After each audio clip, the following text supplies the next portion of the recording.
Halo, selamat pagi. Kita berjumpa lagi di siaran Ruang Publik KBR.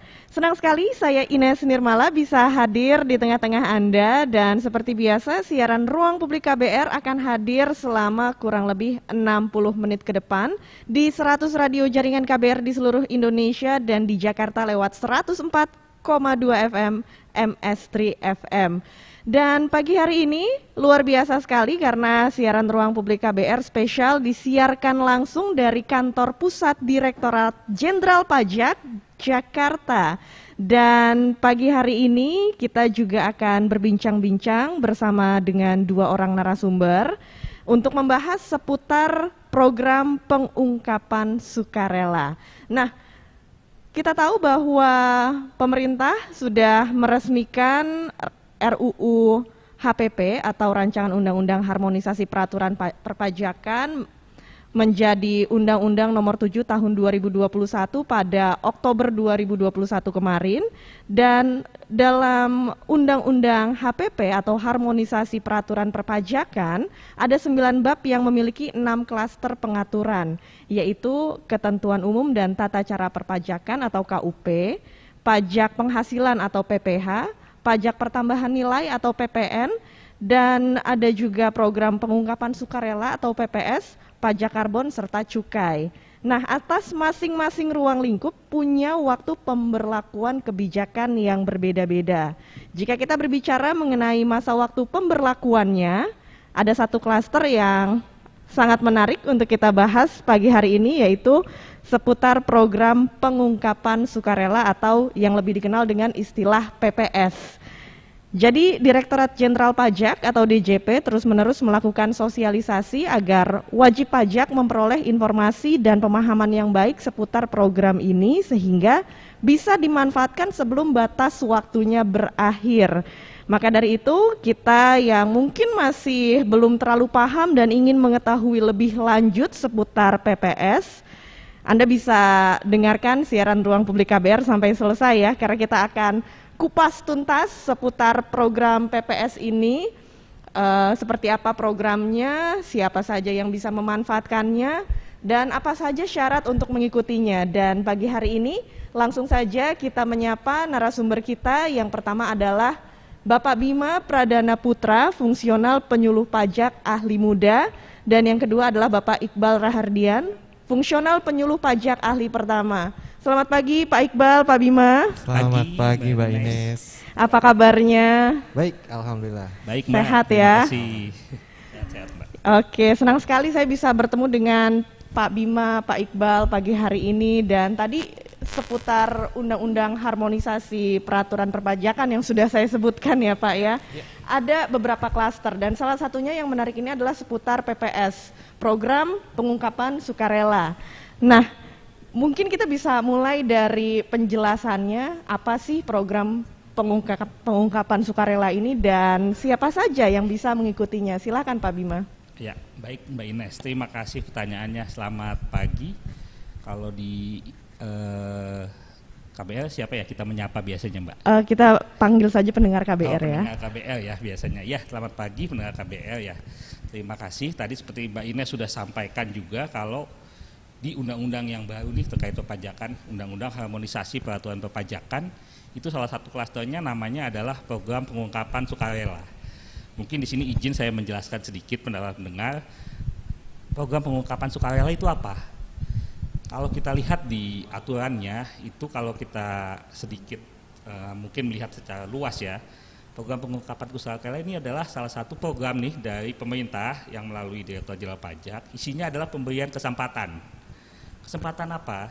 Kesempatan bagi wajib pajak nih yang apabila dia melihat Mbak Ines masih ada kewajiban perpajakannya yang ternyata belum diselesaikan. Mungkin dilihat nanti ada kategori tahunnya, nanti kita lihat di penjelasan berikutnya. Itu bisa kita bayarkan melalui, kita gantilah daripada pusing dia harus menghitung ya Mbak ke belakang-belakang. Ini bisa saja dilihat dulu lagi, oh ternyata wajib pajak tersebut masih punya harta yang belum dimasukkan ke dalam SPT tahunannya Mbak. Nah inilah yang silahkan harta tersebut diungkapkan, namanya makanya program pengungkapan sukarela ya. Silahkan diungkapkan harta tersebut, lalu diganti dengan pembayaran PPh final atas hartanya. Jadi nanti dihitung berdasarkan harta tersebut. Nah, kalau dilihat dari kebijakannya di undang-undangnya nih, kalau kita lihat dulu undang-undangnya seperti apa sih isinya, mungkin saya sedikit sambil nyontek juga ya. Nah, bisa saja yang pertama itu ada dua kebijakannya, Mbak. Yang pertama kita akan melihat, kalau dulu di pajak ada program pengampunan pajak ya, kalau Mbak Ines ingat mungkin itu di tahun 2016 para pendengar, itu ada tuh program tersebut. Nah, untuk yang program pengungkapan sukarela, yang pertama tujuannya adalah bagi para peserta yang ikut dulu pengampunan pajak atau tax amnesty ya, kita kenal dulu ya.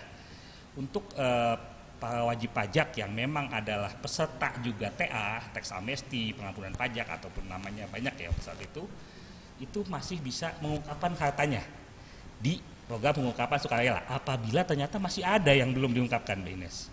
Itu target pertama kita, wajib pajak yang memang mengikuti program pengungkapan sukarela. Nah, yang kedua untuk yang mana? Kalau kita lihat TA dulu itu kan 2016 ya. Nah, yang ini, yang kedua di program pengungkapan sukarela ini adalah masa setelah masa TA 2016 ke atas sampai dengan 2020. Jadi bagi wajib pajak yang ternyata memiliki harta yang belum diungkapkan sampai dengan surat pemberitahuan tahunan SPT tahunan orang pribadinya tahun 2020 itu masih bisa mengungkapkan di dalam program ini, masuk juga dia ke sana. Jadi ada dua kebijakan ya, kebijakan satu untuk yang peserta TA dan kebijakan dua untuk yang tahun pajaknya memang maju nih setelah masa TA sampai dengan 2020. Seperti itu dulu, Mbak. Oke, baik. Jadi PPS atau program pengungkapan sukarela ini istilahnya adalah kesempatan ya untuk para wajib pajak ya, kesempatan kedua. Iya, Wah, ini melebihi mantan loh.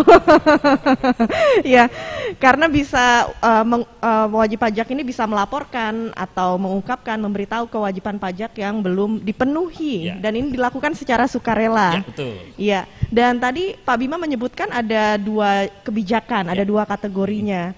Nah, ini bisa dijelaskan juga ya oleh Pak Bima, apa saja sih syarat atau ketentuan yang harus dipenuhi?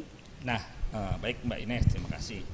Nah, untuk kebijakan tadi ada dua ya, kebijakan satu dan kebijakan dua. Kebijakan satu untuk yang tadinya alumni program pengampunan pajak ataupun TA, kebijakan dua untuk yang hartanya adalah 2016 sampai dengan 2020 kan seperti itu tadi ya. Untuk syarat-syaratnya sendiri itu bisa kita lihat sebenarnya di undang-undangnya langsung sudah jelas di sana sebenarnya. Itu ada 3 pasal di undang-undang HPP, mulai pasal 5 kalau saya tidak salah sampai dengan pasal 8 itu di situ. Nah, untuk yang kebijakan satu tentu saja yang pertama dia harus peserta, Mbak, peserta TA ya. Seperti itu. Peserta TA dan dia ternyata masih belum ada masih ada harta yang belum masuk ke dalam TA-nya. Oh, ya ketinggalan lah. Kadang-kadang kan macam-macam ya alasannya. Oh, itu ternyata dulu saya lupa. Oh, ternyata saya anggap itu bukan punya saya dulunya. Macam-macam lah alasan wajib pajak seperti itu. Nah, apabila yang seperti itu silahkan. Jadi peserta TA yang dulu mengikuti TA tapi masih belum mengungkapkan, masih ada harta yang belum mengungkapkan, ikuti kebijakan satu. Silahkan konsultasi dengan kami, Pak, saya ini kok masih ada hartanya yang belum diungkapkan, ikuti dan kebijakan satu. Sesimpel itu untuk yang kebijakan satu, Mbak. Iya. Nah, untuk yang kebijakan dua ini memang agak sedikit panjang. Panjangnya apa? Kebijakan dua memperhatikan SPT tahunan, hanya untuk orang pribadi saja. Nah, dilihat dulu nih SPT tahunan orang pribadi tahun 2020, Mbak. Apakah sudah dilaporkan semua hartanya? Apabila ternyata, wah saya kok ada yang miss ya, silahkan cek kembali. Di yang tahun-tahun sebelumnya dilapor belum? 19, 18, 17, 16. Apabila ternyata sudah, si aman. Silakan dilakukan, dimasukkan saja, tidak ada masalah. Tetapi apabila masih ada yang belum dilaporkan, itulah yang kami maksud dalam konsep dia objek PPS kebijakan 2. Jadi wajib pajak harus sudah ngecek dulu SPT 2020-nya. Itu syarat pertama. Orang pribadi ya, hanya untuk orang pribadi ini kebijakan 2.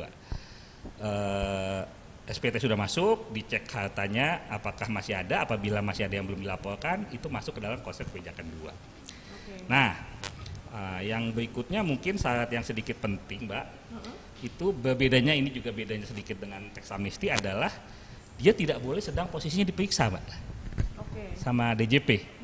Kalau di TA dulu langsung gugur ya atas pemeriksaan yang berjalannya. Kalau yang sekarang dia posisinya harus selesai dulu semua pemeriksaannya, ataupun ya memang tidak sedang diperiksa. Ini yang sedikit membedakan pengampunan pajak dengan program pengungkapan sukarela. Kalau dulu orang, ya saya lagi diperiksa ya, langsung dilepas, langsung gugur. Kalau sekarang tolong diselesaikan dulu, baru mengikuti PPS seperti itu. Oke, jadi memang ada ketentuan dan syarat-syaratnya ya Pak ya untuk mengikuti program PPS ini. Dan buat Anda yang ingin tahu lebih banyak seputar program pengungkapan sukarela ini, silahkan Anda bergabung lewat telepon bebas pulsa di 0800 245 7893 atau Anda bisa bergabung lewat live chat YouTube Berita KBR. Silahkan share komentar Anda di kolom komen dan Anda juga bisa bergabung lewat WhatsApp di 0812 118 8181. Nah, sekarang kita lanjutkan lagi Pak Bima. Tadi kita sudah membahas seputar syarat-syaratnya mengikuti program PPS ini, pengungkapan sukarela, dan mungkin pendengar kita juga bertanya-tanya nih ya Pak, jika kita mengikuti program ini sebenarnya manfaat apa sih yang diperoleh masyarakat sebagai wajib pajak jika mengikuti PPS? Ya, siap Mbak Ines. Memang seperti itu ya, kalau kita menawarkan sesuatu tentu saja kita harus lihat ya benefitnya apa ya buat kita ya, seperti itu ya. Nah, PPS sendiri karena dia ada dua kebijakan tadi, jadi benefitnya pun terbagi Mbak. Yang pertama tentu saja yang kebijakan satu benefitnya apa untuk para peserta TA yang dulu sudah TA tetapi masih ada yang belum diungkapkan seperti itu ya. Buat apa saya masukin ke PPS lagi? Pertanyaannya ini tuh. Nah, terkait di dalam Undang-Undang TA Mbak Ines dan para pendengar KBR itu ada salah satu aturan yang menyatakan apabila Direktorat Jenderal Pajak menemukan untuk para peserta TA ya, menemukan masih ada harta yang kurang diungkapkan saat mengikuti teks amnesti 2016 dulu pengampunan pajak 2016, maka saat kami yang menemukan akan bisa kami berikan ketetapan. Jadi bisa kami tetapkan atas harta tersebut sebagai tambahan penghasilan yang nantinya akan mendapatkan sanksi tambahan 200%, sanksi administrasi tambahan 200%. Tentu saja ini menurut kami sangat sayang ya kalau ada wajib pajak udah TA loh dulu. Sebenarnya dia sudah berniat baik ya dengan mengikuti teks amnesti ya pada saat itu, tetapi ternyata masih ada harta yang kurang ungkap. Dan memang secara data masih ada Mbak Ines. Makanya inilah kenapa salah satu yang mendasari adalah program pengungkapan sukarela ini. Untuk menghindari untuk para teman-teman yang sudah mengikuti TA atas 2016 itu tidak terkena sanksi administrasi tambahan 200% ya. Karena kami jadi sangat berat di sana. Nah, lalu bagaimana untuk yang kebijakan 2 yang mengikuti kebijakan 2 hartanya 2016 sampai dengan 2020. Makin ke sini seperti yang Pak Pendengar ketahui, data itu makin banyak. Data yang dimiliki oleh Direktorat Jenderal Pajak makin besar. Kami makin mengetahui ternyata masih ada yang kurang patuh dari sisi inilah ya, atau belum menjalankan kewajiban perpajakannya dengan benar lah, baik tidak tahu ataupun memang sengaja seperti itu. Nah, dengan adanya program pengungkapan sukarela ini, tentu saja sukarela ya, silahkan wajib pajak nih melihat lagi kembali pelaporan SPT tahunannya, kewajiban perpajakan lainnya, apakah masih ada yang belum. Dengan mengikuti program pengungkapan sukarela, kami tidak akan lagi menerbitkan ketetapan untuk tahun pajak selama selama periode kebijakan 2, 2016, 2017, 2018, 2019, 2020. Selama wajib pajak sudah mengungkapkan semuanya ya. Jadi kan dia ungkapkan nih harta yang dia belum ungkap yang dia dapatkan 2016 sampai dengan 2020. Ungkapkan semua di dalam PPS. Maka Direktorat Jenderal Pajak tidak akan menerbitkan ketetapan atas tahun pajak tersebut lagi. Itulah ini mirip dengan TA sebenarnya. Di TA juga ada nih benefit ini. Dan mungkin ada satu benefit lain yang kami bisa sampaikan nanti ada di undang-undangnya atas data yang telah diungkapkan di dalam pengampunan pajak, program pengungkapan sukarela, itu data tersebut tidak akan bisa digunakan oleh institusi lain untuk menuntut wajib pajak. Karena dianggap sudah masuk ke dalam skema sistem perpajakan Indonesia, sistem Direktorat Jenderal Pajak, maka dia tidak akan dapat digunakan untuk penuntutan. Dia tidak akan, ya boleh bilang bersih lah ya, datanya seperti itu. Mungkin itu Mbak Ines. Ya. Baik, jadi memang manfaatnya itu sangat bisa dirasakan oleh wajib pajak jika mengikuti PPS atau program pengungkapan sukarela ini ya Pak ya. Ya, sangat menarik sekali yang kita bahas pagi hari ini, dan jika Anda masih ingin tahu lebih banyak, Anda bisa berdiskusi langsung dengan narasumber kita pagi hari ini. Ada Bapak Bima Pradana Putra, fungsional penyuluh pajak ahli muda, dan juga Bapak Iqbal Rahardian, fungsional penyuluh pajak ahli pertama, yang akan menjawab langsung pertanyaan Anda. Silahkan menghubungi lewat telepon bebas pulsa di 0800 245 7893 atau bergabung lewat WhatsApp di 0812 118 8181, dan Anda juga bisa menyaksikan siaran ini secara langsung lewat YouTube di channel Berita KBR. Dan kita akan kembali lagi ke ruang publik KBR setelah yang berikut ini.